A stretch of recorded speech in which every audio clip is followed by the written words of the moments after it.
Welcome sa Durs TV. Kung interesado ka sa ganitong news, huwag kalimutang isubscribe ang ating YouTube channel. Maraming salamat! Welcome po ulit sa ating panibagong update tungkol sa Kim Pao. Ihahatid ko po sa inyo ang pinakabago at pinaka-latest na mga kaganapan tungkol sa kanila.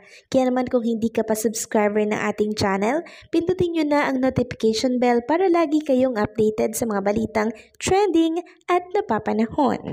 So ayun, welcome back again sa ating YouTube channel mga kakimpaw, and for today's video, ang pag-uusapan natin ay tungkol sa mga ganap kina Kim and Paolo Avellino.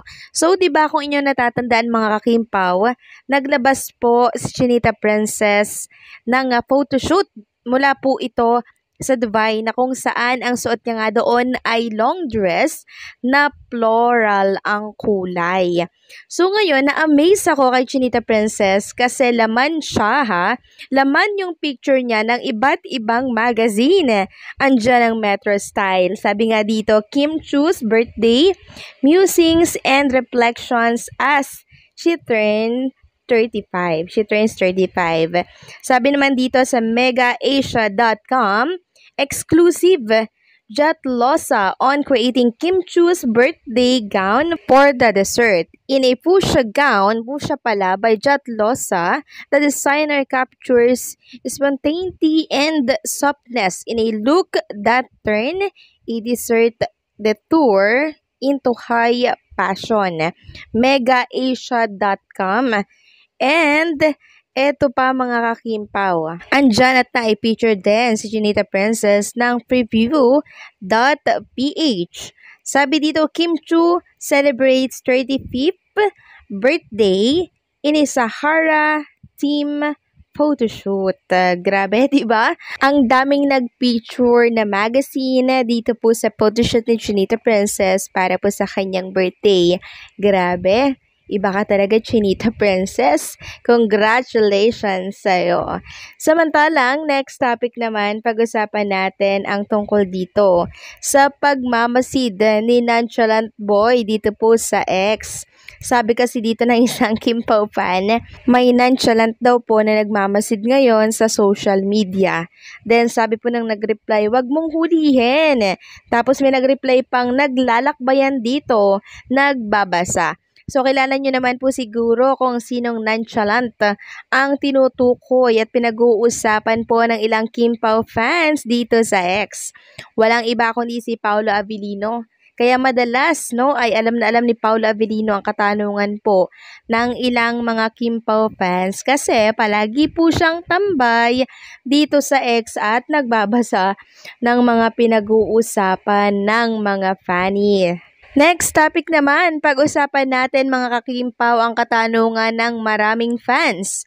Dahil dito sa kakatapos lamang po na birthday celebration ni Chinita Princess. So, alam naman natin, di ba mga kakimpaw, kung gaano katindi magregalo si Paolo Avellino. Kaya ang katanungan ng fans, ano kaya ang regalo ni Paolo Avellino kay Chinita Princess? At eto nga po ang na-notice. Hindi po nakalagpas sa mata ng mga casual netizen at Kim Pao fans ang suot-suot ni Chinita Princess sa photoshoot niya dyan sa Dubai. Hindi daw po kasi mahubad-hubad at matanggal-tanggal ni Chinita Princess ang kanyang relo na kung saan ay nabili po ata ito na nagkakahalaga ng 600,000 mga kakimpaw. Hindi ko alam kung ano yung exact amount nito pero nagkakahalaga ito ng sobra pa po ng kalahating milyon. So, kilala naman natin si Paolo Avellino kung paano siya regalo, 'di ba? Katulad ng bike na nagkakahalaga po ng lagpas 1 milyon, 'di ba? Tapos ang dami po nagulat dito kay Chinita Princess kasi yung kanyang watch sobrang mahal, 600 plus kung di ako nagkakamali.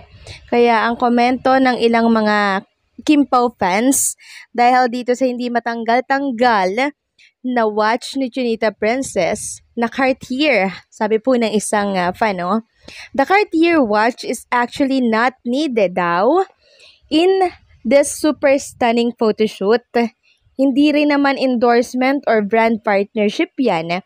Nagdilulutuloy ako ng special na Cartier watch na yan at flex na flex ni Kimi. Regalo ba ng special katandem niya yan? POV ko lang to ha. So ito daw yung point of view niya mga kakimpaw. So same kami ng iniisip. Ayoko lang magsabi or manguna pero nagbabasa ako. Buti na nabasa ko mga kakimpaw yung kanyang post dito po sa X and the feeling is mutual mga kakimpaw. Ganyan din po kasi yung iniisip ko kasi sabi ko bakit hindi ata tinanggal ni Chinita Princess yung kanyang watch na yun. Hindi naman akma doon sa team noong mga photoshoot niya pero grabe ha, flex na flex ito. Kaya sabi ko baka special ito, baka regalo to ni Paolo Avellino. Hanggang sa meron nga pong nag-post ng tungkol dyan. At ayun, the feeling is mutual mga kakimpaw. Kaya sabi po ng mga nag-comment dito, "Hi sis, same here. The watch didn't exactly match." O sabi ko sa inyo but you still pull it up effortlessly. I'm super sentimental, so pieces gifted by someone I love or earn through hard work always make it into my milestones. That watch must be one of those. Then, sabi pa ng isa, yes, because that's the only reason I can think of. For sentimental reasons, Kim has done numerous photoshoot which she never wore any pieces naman. The photoshoot is not work-related, so adding the watch given by someone special makes it even more sentimental and personal, di ba? Sabi pa ng isa, of course, she deserved the best things in life because it's her hard-earned money. I was just commenting on the relevance of the timepiece when it was actually unnecessary.